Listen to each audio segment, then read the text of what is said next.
everybody, and welcome back to another episode of What's the Word Eagle Alumni Spotlight Podcast. I'm Abby, your host, and today we have a very special guest for you. Today we're joined with Edward Micklos. And Edward, why don't you give us a little bit of background about yourself? All right. I graduated Embry-Riddle less than a year ago in Global Security and Intelligence Studies, and now I work at Epic Systems, which is a company that does all of the software for a hospital or clinic. If you have the MyChart app on your phone, we do that as well. And there, I'm a quality manager. Awesome. That's very exciting. And now, do you have a favorite memory from your time at Embry-Riddle that you'd like to share?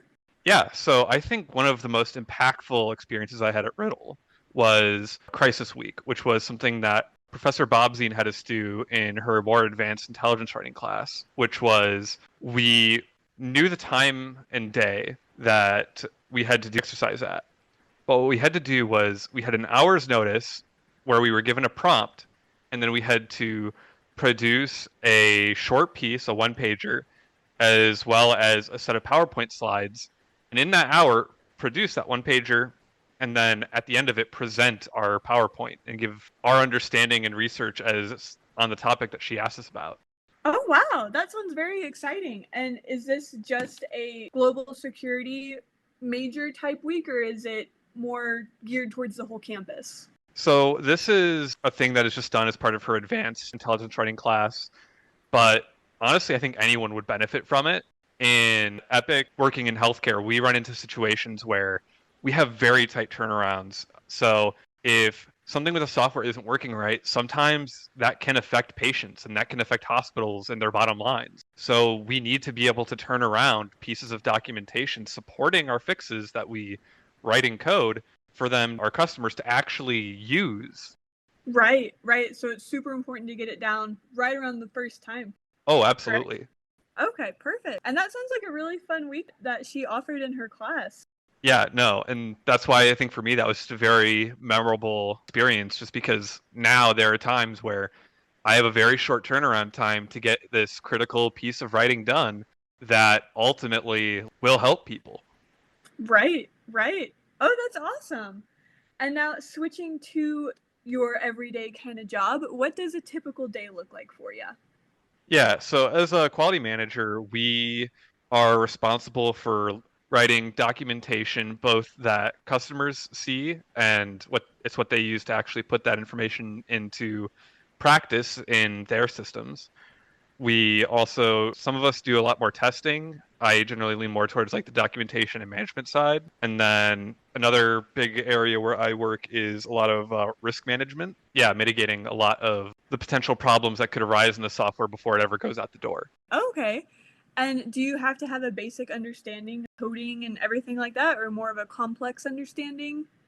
So it kind of depends. It's very interesting because I'd say I lean toward above average as understanding of code compared to a lot of the other quality managers, but we have a policy where it is useful to have both testers who are almost as capable as our coders and testers who do not have that much experience with computers at all, because ultimately the people who use our software, some of them are very tech literate, some of them aren't.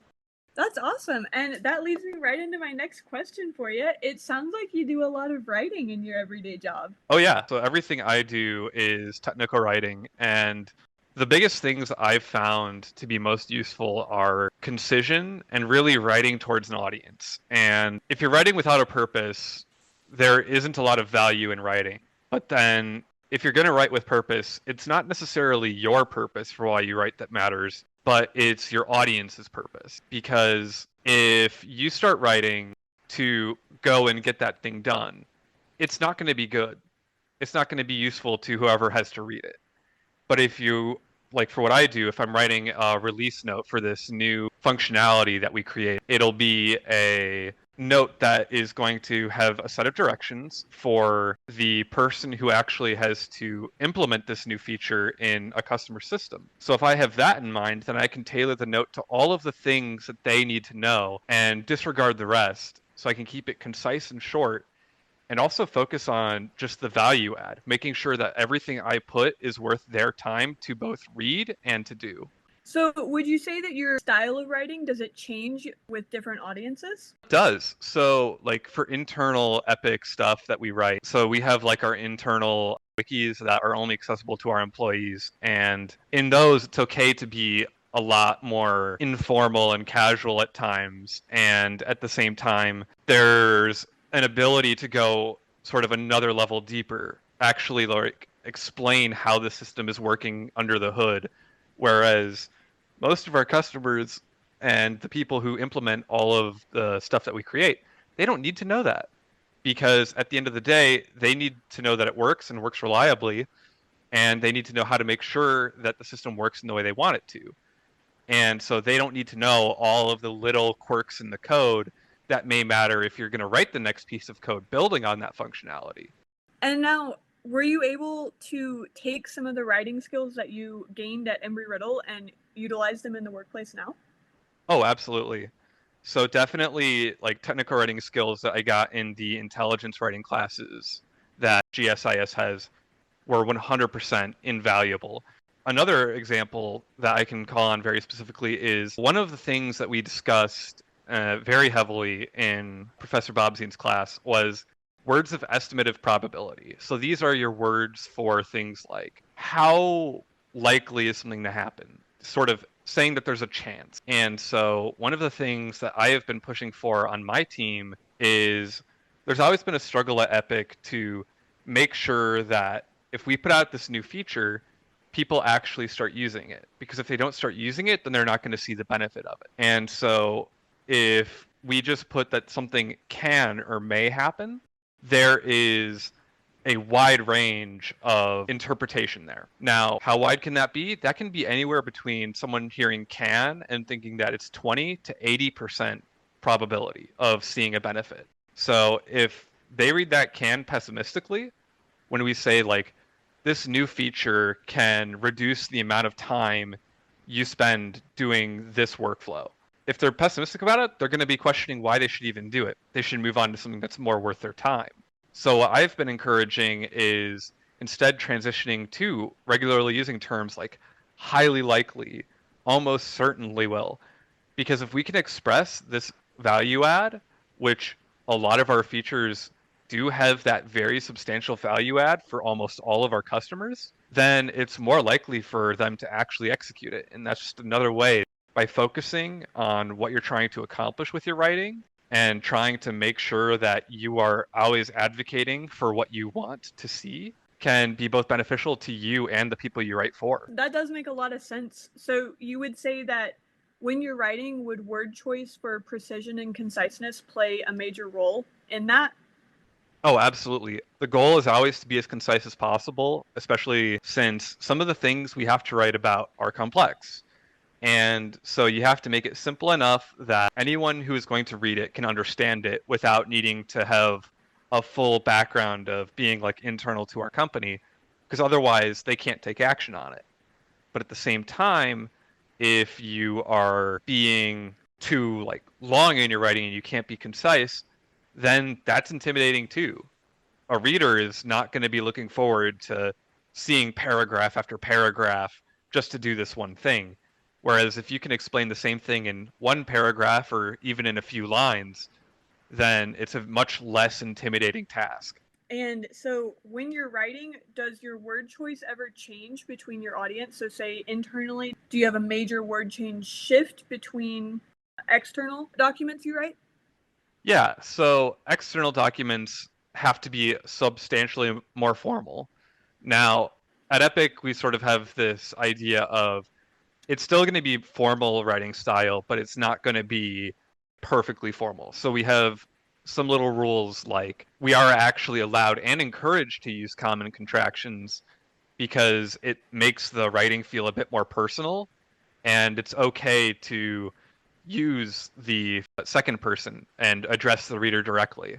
But there are times internally where writing is sometimes almost, using that conversational writing style where it's okay to drop in words that you just use in everyday conversation, because there isn't necessarily a pressure to make sure that like that it's our image. And sometimes that allows me to write faster in those resources that do not need to be seen by our customers. And so my last question regarding writing for you today, have you noticed any big differences in the writing that you did at Embry-Riddle and the writing you're doing in the workplace? I mean, obviously there was the big difference in the topics, but I think the biggest similarity, real quick, was the approach to writing. Is that if you can identify what you're doing and who you're writing for, then you're going to be a lot more successful. The biggest difference that I've seen, aside from just the nature of what I'm writing about, is probably in the turnaround time and in the level of the writing actually matters. So at Embry-Riddle, it's okay if you make a mistake. And even at Epic, ultimately, it's okay to make a mistake, but it's important to not make a big mistake. So what I mean by that is I have this one release note that I wrote shortly after starting at Epic, which had a simple issue of I didn't know at the time how integrated my team's software was with the rest of the company. And so that one mistake ultimately was not one that resulted in anyone getting hurt or any major inefficiencies, but it did lead to confusion with our customers and the people trying to use our software, which isn't great, but it's not the end of the world. And then this led to several months of trying to find a more optimal solution as to how that note should have actually been written. Okay, so would you say there's an added level of almost seriousness to workplace writing over college writing? Absolutely. Just because in college, it's okay if you make mistakes. If your professor is being effective, they should be giving you feedback on those mistakes and how to do better. In the workplace, you should be getting all of those things as well. But now you have to remember that your writing matters more to your audience.